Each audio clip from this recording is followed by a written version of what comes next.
Hello, Judd. This is Will Bettendorf, your old Scoutmaster.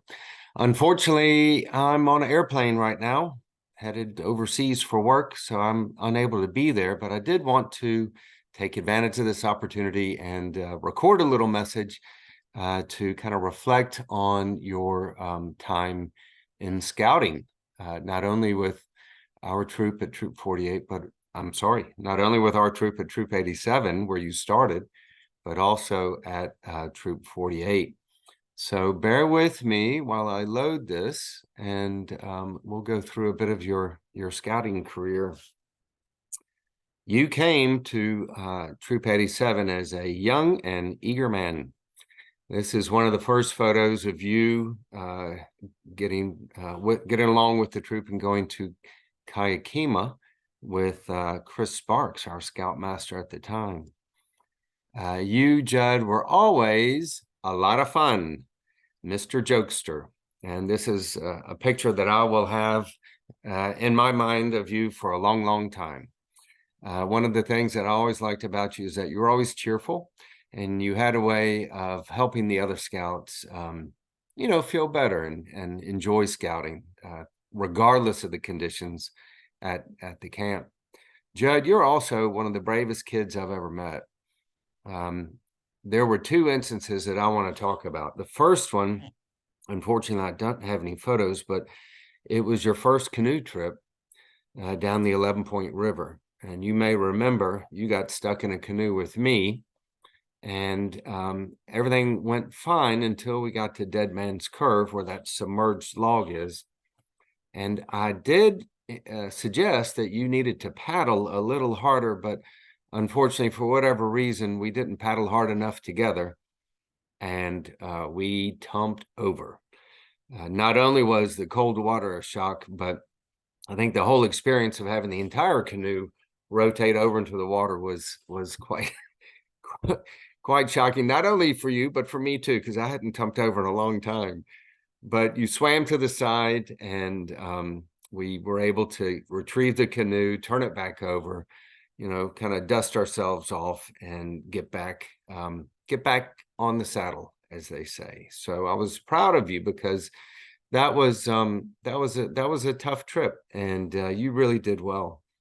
The second time that I was really proud of you is during this climbing course.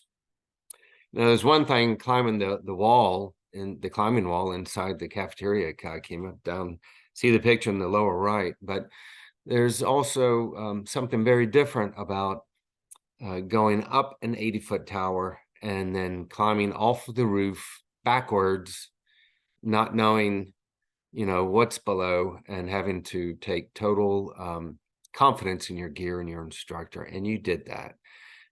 You guys, I was so proud of you when you did that, because I don't think I could do that. But you and your fellow scouts did that, and you came down victorious, and you learned that despite, tough conditions, if you persevere, you can do things. And that's what life is all about. And that's, what scouting is here to teach the young people today. Judd, you've also been one of the most helpful scouts in our troop that I think I've ever experienced. This is probably your first service project at St. George's Church. And not only did you show up, but your father came and your brother came. And you were always very helpful in a lot of different opportunities. This is a picture of Judd and the kids at Grace St. Luke's Church in Midtown. This was on a Sunday afternoon, and it was during an event called More Than a Meal. For those of you who aren't familiar with More Than a Meal, this is a time when homeless people come to the church, and they're fed by volunteers. If you've never experienced something like this, or worked at a food mission or a church serving the homeless, I suggest you try to do it, because it's not easy. These people are not the normal run-of-the-mill people we normally socialize with on a daily basis. And Judd and the other scouts really, didn't see kind of the, some of the scarier aspects of feeding the homeless. They just saw these people as individuals who needed a warm meal and some companionship. And Judd did a great job at that. I was also very impressed there.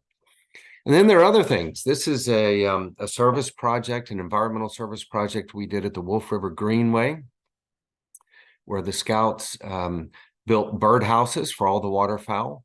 And actually, I want to give a special shout out to Ann, Judd's mom, who discovered this for us. It was a great experience and a great opportunity for us not only to learn about our community, but also the need for waterfowl conservation in our area. That was a very fun project. You can see all the birdhouses they built in the upper right photo. And here they feel very victorious. They hung some of these birdhouses around the grounds of St. George's Church. Again, thumbs up given to everyone by Judd there in the center of the photo. Eagle projects. I think Judd came to almost every single Eagle project that our troop conducted. So I want to thank you for that, Judd. Not everyone does that. And I think it's very notable that you've been so helpful in so many ways throughout your scouting career. We were called to Camp Courier one year to help cut up a tree and stack all the logs, and Judd is there in the right on the right side. You can see him in his red sweatshirt. He helped to do that as well. That was kind of a thankless task, but it helped the scout camp, and it was good for the environment. Judd was also active in most of the campouts we went to.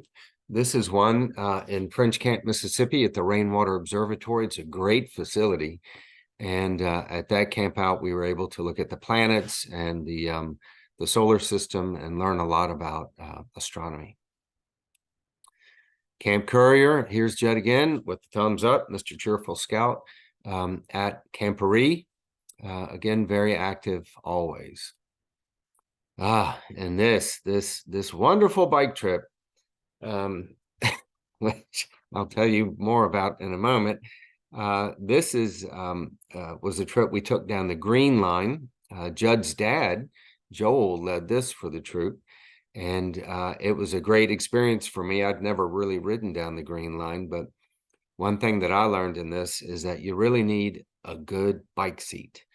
I was sore for days after this trip, and if you've ever ridden down the Green Line, all I can do is suggest you get a very comfortable bike seat before you do it.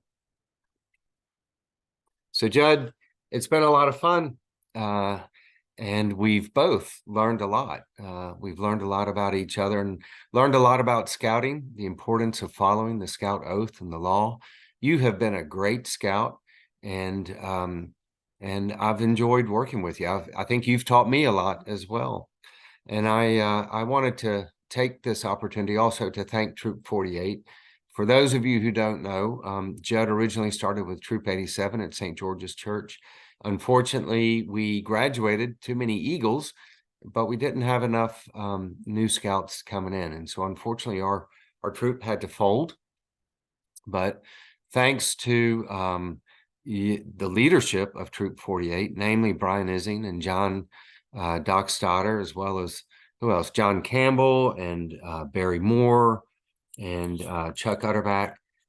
They were very kind and gracious to invite me and our remaining scouts from Troop 87 to join Troop 48. And without Troop 48, Judd wouldn't be here, and he may not have his Eagle. So I want to say a big thank you to everyone at Troop 48 for your support to Judd in this endeavor.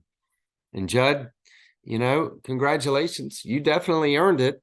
And all I can do is say, keep in touch, please. I'd like to know where this life takes you and how scouting has played a part in that.